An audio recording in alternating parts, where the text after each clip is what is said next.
নমস্কার। আশা করি সবাই ভালো রয়েছেন।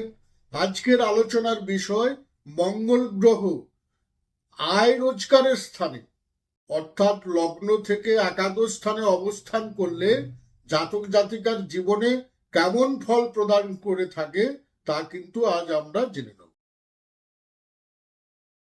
একাদশ স্থান হচ্ছে আয় রোজগারের স্থান। এই আয় রোজগারের স্থানে মঙ্গল গ্রহ অবস্থান করার জন্য মঙ্গল হচ্ছে ছোট ভাইকে নির্দেশ করে।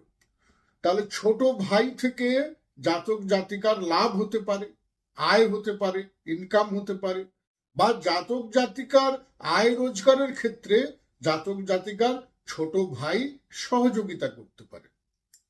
মঙ্গল হচ্ছে চ্যাংলা বা যুবক ব্যক্তিকে নির্দেশ করে।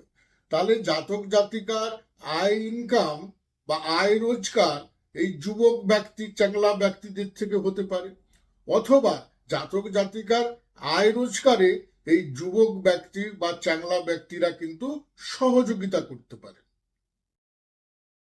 একাদশ হচ্ছে আয় রোজগারের জায়গা, আর মঙ্গল হচ্ছে শক্তি বা ক্ষমতা। তাহলে জাতক বা জাতিকা আয় রোজগার মানে রোজগার করার জন্য, আয় করার জন্য তার ক্ষমতা বা বল কিন্তু সে কিন্তু প্রয়োগ করবেই।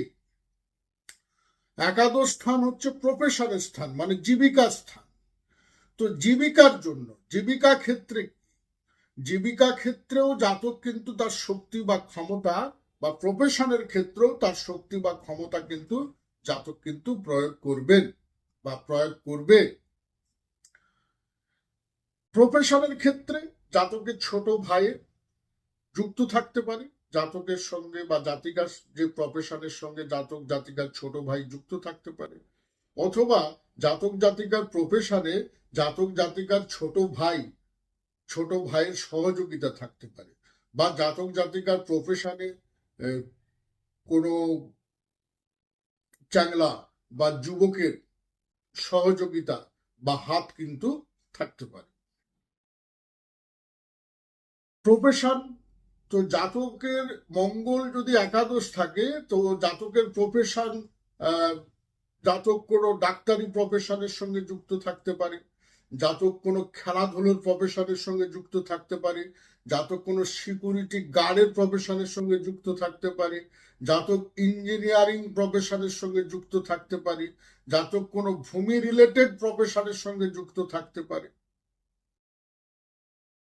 মঙ্গল অশুভ হলে কিন্তু অশুভ মানে অশুভ গ্রহ দ্বারা পীড়িত, অশুভ গ্রহযুক্ত বা অশুভ গ্রহদিষ্ট, এইভাবে যদি মঙ্গল যদি অশুভ হয় তো অশুভ হলে জাতক কিন্তু গুন্ডামি মস্তানি এইসব কিন্তু প্রফেশনের সঙ্গে যুক্ত থাকতে পারে। একাদশে মঙ্গল অবস্থান করলে জাতক খুব দ্রুত জাতকের খুব দ্রুত বা জাতিকার খুব দ্রুত কিন্তু আয় রোজগার কিন্তু হয়ে থাকে। আর জাতকের আয় রোজগার পুলিশ প্রশাসন, সৈন্য বিভাগ, মিলিটারি এইসব বিভাগ থেকেও কিন্তু জাতক জাতিকার কিন্তু আয় রোজগার হয়ে থাকে। এবং জাতক জাতিকা তার প্রফেশনে তার বেশিরভাগ ক্লায়েন্টই দেখা যেতে পারে হয় চ্যাংলা যুবক ব্যক্তিরা, চ্যাংলা ব্যক্তিরা, অথবা পুলিশে কর্মরত ব্যক্তিরা বা প্রশাসনিক কর্মরত ব্যক্তিরা, অথবা আর্মিতে কর্মরত ব্যক্তিরা, এইসবই কিন্তু জাতক জাতিকার ক্লায়েন্ট হওয়ার সম্ভাবনা কিন্তু বেশি থেকে থাকে। তো ভালো থাকবেন। আজকে এই পর্যন্ত। যদি ভিডিওটি ভালো লেগে থাকে অতি অবশ্যই চ্যানেলটিকে সাবস্ক্রাইব করবেন। ভালো থাকবেন। নমস্কার।